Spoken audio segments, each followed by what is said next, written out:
you are most welcome on Digital Maths. Yeah. This is class 10 chapter number 15 based on probability chapter, that is exercise 15.1 question 1 to 12. See, this is first question of the exercise. So we will go with the step by step each and every questions. Yeah.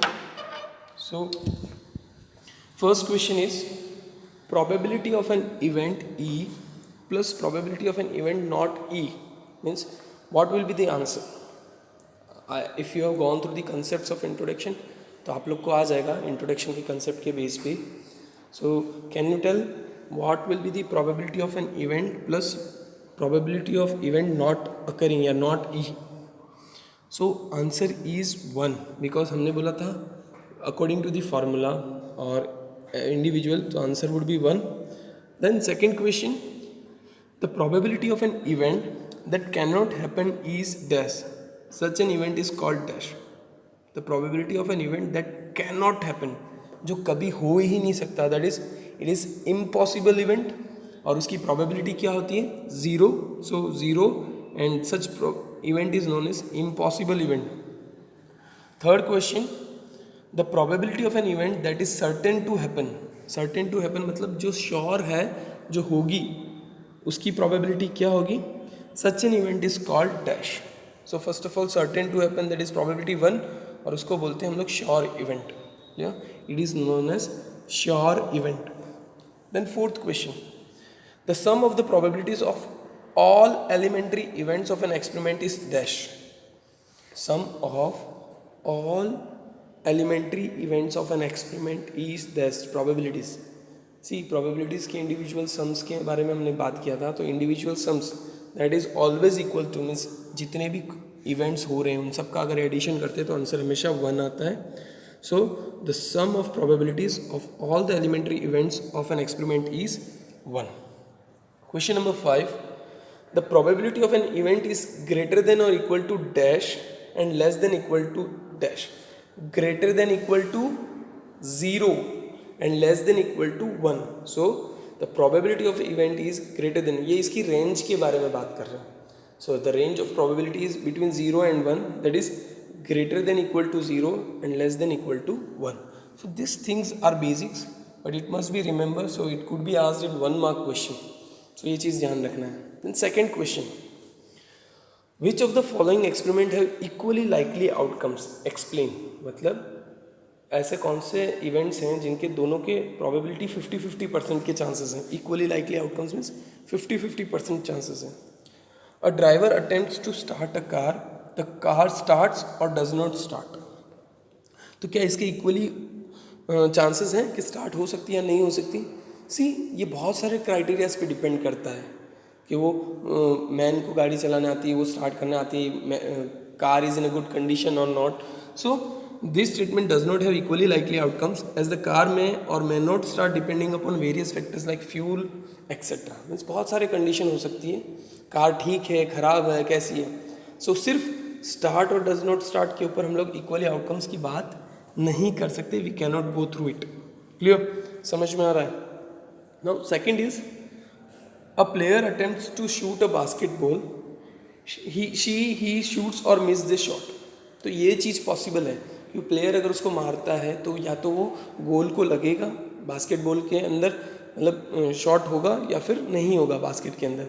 So it has equally likely. Even this statement does not have equally likely outcomes as the player में shoot और miss the shot.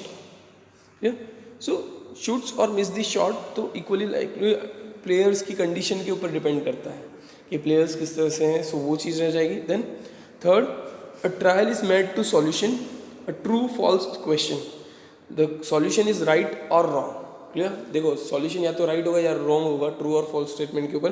So this statement has equally likely outcomes, क्योंकि इसके दो ही option हो सकते हैं, या तो राइट स्टेटमेंट या फिर wrong statement. Clear, so it has equally likely outcomes based on this conditions. Now a baby is born, it is a boy और अ गर्ल. सो इसमें आप क्या सोचते हो, क्या लगता है, दोनों के 50-50% चांसेस हैं. This statement also has equally likely outcomes as it is known that newly born baby can either be a boy or a girl. Obvious ही बात है, जो थर्ड कंडीशन पे मत जाना, just we are thinking of the normal conditions. So boy and a girl it could be possible, ये दो ही options होते हैं. So they both have equally likely outcomes chances. ये तो बेसिक्स थे. Clear? This was all theoretical type. Now we will move on to the solutions. So third, why is tossing a coin considered to be a fair way of deciding which team should get the ball at the beginning of a football game?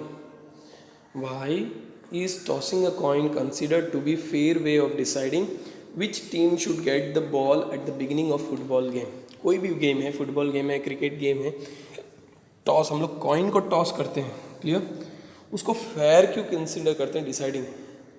तो ये भी एक theoretical type का ही question है. It is a theoretical type. क्योंकि fair क्यों गिना जाता है? क्योंकि कॉइन अगर हम लोग टॉस करते हैं, there are two options only, head और टेल, और दोनों ही गिरने के चांसेस हैं, 50-50% चांसेस. इसीलिए उसको फेयर काउंट किया गया है. So tossing of a coin is fair way of deciding because the number of possible outcomes are only two, that is either head और tail. Since this two outcomes are equally likely outcomes, tossing is unpredictable and is considered to be completely unbiased. यानी कोई fix नहीं है कि head का head ही गिरेगा या tell का टेल ही गिरेगा. So we can go accordingly, और वो इक्वली लाइकली आउटकम्स के चांसेस होते हैं. Now question number 4.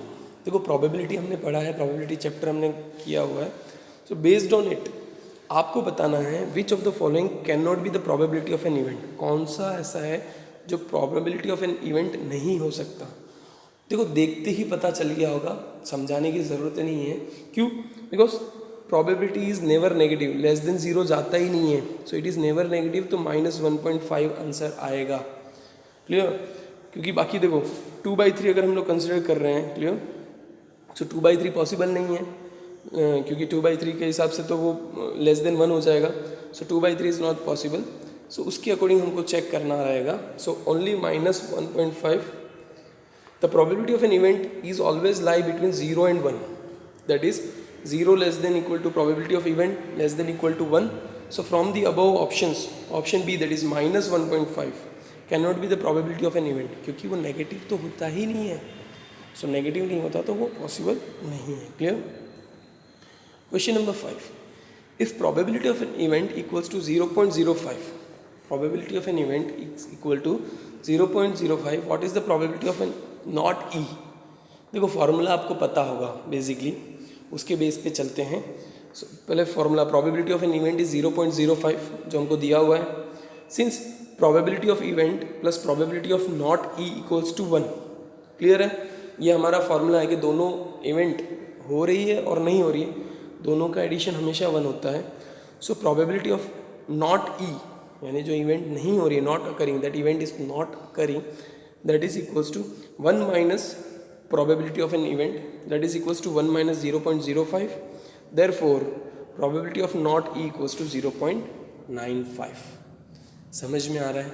देखो, हर एक चीज़, हर एक क्वेश्चन अगर आपको समझ में नहीं आता है, कोई प्रॉब्लम है, तो you can comment in this section, ताकि मैं उसका सॉल्यूशन प्रोवाइड कर सकूँ, आपको दे सकूँ. सो उसके अंदर कोई प्रॉब्लम होनी नहीं चाहिए. Clear? You can go through it और प्रॉपरली समझना है, एक एक चीज़ को ध्यान रखना है. क्लियर है? So let's go on. हम लोग देखते हैं आगे से इससे से क्या होगा. A bag contains lemon flavoured candies only. Lemon flavoured candies ही है. Malini takes out 1 candy without looking into the bag. एक कैंडी लेते हैं बिना बैग के अंदर देखे. कौन सी फ्लेवर की कैंडी है? Lemon flavoured candies. See, it is already mention, it is lemon flavour candies. Only Malini takes out 1 candy without looking into the bag. यानी बिना देखे वो एक कैंडी निकालती है. What is the probability that she takes out orange flavor candy? What is the probability that she takes out a lemon flavored candy? Clear? So first of all, देखो, जब bag के अंदर सिर्फ लेमन फ्लेवर कैंडी है, तो can you think कि orange flavour candy निकलेगी bag में से? Not possible. So it is impossible event. So we know that bag only contains lemon flavour candies. The probability of taking out orange flavour candies is 0.1, यानी 0. क्योंकि सारी की सारी अगर लेमन फ्लेवर कैंडीज़ हैं तो ऑरेंज फ्लेवर कैंडीज़ निकलेगी कैसे? How it could be possible? So it is totally impossible event. So impossible event का होता है 0. Then second question is a lemon flavoured candy. So सारी की सारी अगर लेमन फ्लेवर्ड कैंडी है तो बिना देखे निकालो या देख के निकालो, it will be a lemon flavored candy only. So as there are only lemon flavored candies, probability of lemon flavored candy is equals to 1. Clear? So वो 1 हो जाएगा, that would be a 1. Clear है, समझ में आ गया? Any doubt regarding this? कोई भी problem है, anything you can comment in this section. मैं कोशिश करूँगा आपका जल्द से जल्द सॉल्यूशन प्रोवाइड करूँ. और प्लीज़ अगर आपको सब कुछ समझ में भी आ रहा है, एक एक चीज़ समझ में आ रही है, किस तरह से करना है, क्या करना, then too you should comment it out, ताकि मुझे पता चले हाँ आप लोग को समझ में आ रहा है. सो उसके अकॉर्डिंग मैं प्लान आउट कर सकता हूँ. Clear? So you should be clear और आप मुझे बताते रहें कि हाँ ये चीज़ सही है. अगर कुछ सजेशन है कि नहीं ऐसे चेंज करना है, तो you should give the suggestion also, so that we can change accordingly. Question number 7. It is given that in a group of 3 students, the probability of 2 students not having the same birthday is 0.992. Clear? 0.992. What is the probability that the 2 students have the same birthday? Probability क्या है कि दोनों students के same birthday होगा. Clear? ये तो नहीं होने का दिया हुआ है, that is 0.92 is not occurring. तो बर्थडे होने का चांसेस क्या है? Clear? What will be the chances of having a birthday? So first of all, student having the same birthday, that is P of E equals to 0.992. We know probability of event plus probability of not e, that is event not occurring, equals to 1. So probability of not event occurring equals to 1 minus 0.992 equals to 0.02. Therefore the probability that the 2 students have the same birthday is 0.008. 0.008. So this is the answer. समझना है आपको, एक event का दिया हुआ है, दूसरे event के लिए फाइंड करना है. So it would be directly done. Clear? ये फॉर्मूला आपको बेसिकली बहुत बार याद रखना होगा. It should be remembered, because ये फॉर्मूला के बेस पे बहुत सारे क्वेश्चंस आने के चांसेस होते हैं. मेन जो है 1 मार्क्स के क्वेश्चंस में बहुत पूछे जाते हैं. क्लियर? और ऑलमोस्ट 3 मार्क्स में भी पूछे जाते हैं, तो 1 मार्क्स के क्वेश्चन को मिक्स करके पूछे जाते हैं. Okay, a bag contains 3 red balls and 5 black balls. 3 red balls and 5 black balls. A ball is drawn at a random from the bag. What is the probability that the ball drawn is red? Or second है not red. See, total 3 red balls and 5 black balls means total balls कितने हो गए? 8. So probability of event equals to favorable event upon total event. तो पहला क्या पूछा है? probability of red. So probability of drawing red ball equals to probability of red balls equals to 3/8, क्योंकि 3 red balls हैं देखो. So 3/8 टोटल हमारा क्या है? 3. So probability of red ball equals to 3/8.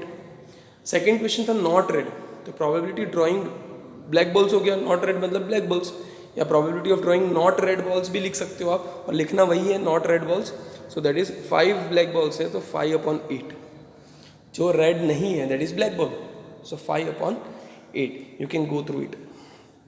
Now a box contain 5 red marbles, 8 white marbles and 4 green marbles. Total कितना हो गया? 5 + 8 13, 13 + 4 17 marbles है total. 1 marble is taken out of the box at random. देखो total 17 marbles हैं, जिसके अंदर 5 red balls, 8 white balls and 4 green balls. उसमें से एक मार्बल रैंडमली निकाला जाता है. 1 marble is chosen randomly. So what is the probability that the marble taken out will be red, white, not green?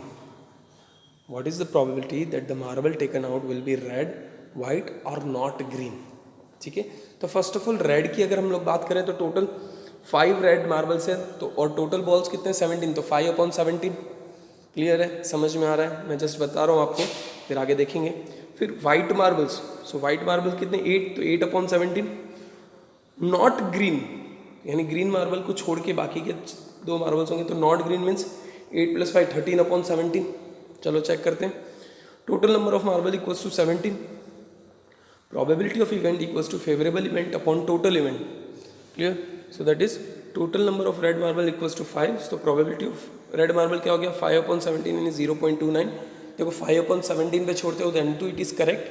और अगर आप डिवीजन करने में टाइम वेस्ट नहीं करना चाहिए मेरे ख्याल से, तो आप 5/17 लिखो, बेस्ट है. ये तो मैंने डिवाइड करके रखा हुआ है, that's why. Otherwise you can go it. Total number of white marble equals to 8.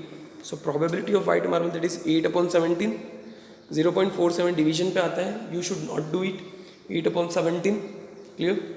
Then total number of green marble equals to 4, so probability of green marble is 4/17, but हमको question में क्या पूछा है, what is asked, not green, so probability of not green equals to 1 minus probability of green marble, that is 1 minus 4/17, that is 0.77 आ रहा है, या फिर आप उसको डिवीजन करते हो तो नियरली ये आ जाएगा 13/17 जो हमने पहले ही कैलकुलेट किया था.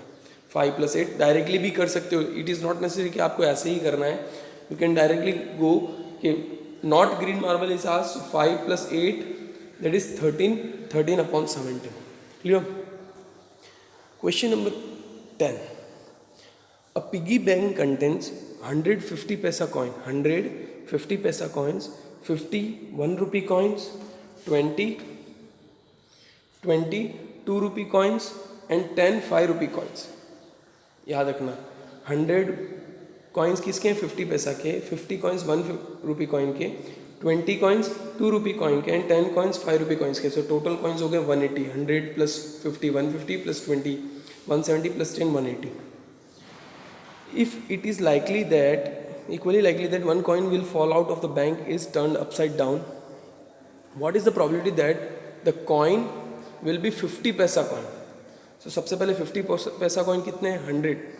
सो प्रोबेबिलिटी ऑफ 50 पैसा कॉइन हो जाते हैं 100/180. Then will not be 5 rupee coin, यानी 5 रुपी कॉइन को छोड़ के 5 रुपी कॉइन कितने 10. सो 10 कॉइन्स को अगर छोड़ दे दैट इज 170/180 हो जाएंगे. सो टोटल नंबर ऑफ 50 पैसा coin is 100. So 100/180 that is 5/9. आप सिंप्लीफिकेशन करते हो दैट इज 0.55, बट आप 5/9 पे छोड़ दो, it's best answer. No need to divide it, क्योंकि डिवीजन में टाइम वेस्ट करोगे तब तक न्यू क्वेश्चन सॉल्व कर सकते हो. Then total number of 5 rupee coin that is 10 और नॉट 5 रुपी कॉइन की प्रोबेबिलिटी 1/18 है, that is 10/180. But we have been asked will not be a 5 rupee coin, 5 रुपये का कॉइन नहीं होगा. सो नहीं होगा means 1 minus probability of 5 rupee coin, यानी इधर तो 0.05 डायरेक्टली ले लिया है, you can go with it 170/180. तो आप लिख सकते हो दैट इज 117/18 आंसर आप लिख सकते हो, दैट विल बी 0.945. बट हमको 17/18 लिखना है. आप उस मेथड से करो भी तो भी बेस्ट, ये मेथड से करो तो भी best, as you wish, but आपको आंसर करेक्ट आना चाहिए. Question number 11. Gopi buys a fish from a shop for his aquarium. The shopkeeper takes out 1 fish at a random from tank containing 5 male fish and 8 female fish. Clear? What is the probability that the fish taken out is a male fish? देखो total fish पहले बात करें, fish है 5 male and 8 female that is 13. What is the probability that the fish taken out is a male fish? So that is total fish taken out would be totally male fish means 5 male fish है तो 5/13 that is 0.38 होगा. Clear? Now question number 12. A game of chance consists of spinning an arrow which comes out to rest pointing at one of the numbers 1 2 3 4 5 6 7 8. Means एक game of chance है इस तरह से जिसमें सारे एरोज लिखे हुए 1 2 3 4 5 6 7 8 and this are equally likely outcomes. What is the probability that it will point at 8. 8 को पॉइंट करेगा, उसका क्या है, an odd number that is 1 3 5 7. उसकी प्रोबेबिलिटी क्या है, a number greater than 2 that is 3. तो 1 by 1 हम लोग देखते हैं. Clear. So first total number of possible outcome is equals to 8. तो टोटल तो हमारा 8 हो गया. Total number of favourable event that is 8. 8 आने का चांसेस सिर्फ 1 है, एक ही 8 है. So probability of pointing at 8 is 1/8 that is 0.125. Then second question क्या है, total number of odd numbers. Odd numbers कितने हैं, 1 3 5 7 and 4. So total 4 odd numbers हो गए. तो 4/8 means 1/2. Probability of pointing, second question देखो, ऑड नंबर को point करना है तो probability of pointing an odd number that is 4/8 equals to 1/2 that is 0.5. Clear. Total numbers greater than 2, 2 से बड़े हुए numbers that is 3 4 5 6 7 8. So total number 6. Probability of pointing at a number greater then 4 नहीं greater than 2. Clear. सो 6/8 यानी 3/4. यहाँ पे by mistake printing mistake है, सो चीज़ ध्यान रखना, टाइपिंग मिस्टेक हो जाती है. It is greater than 2, so total 6. Answer is right, 0.75. Then a number less than 9, clear, यहाँ पे लिखा होता है सारे के सारे numbers less than 9 है, so 8/8 equals to 1. 8/8 equals to 1, so probability हो जाएगी 1. Thank you very much. This was first part of the exercise 15.1. Next part मैं जल्दी आपको बता दूंगा, so please go through it. और कहीं पे भी कोई भी डाउट है you can comment in the comment section and please note it down. Each and every sum should be noted, properly practice, ताकि कोई भी प्रॉब्लम ना हो. Clear? Thank you very much.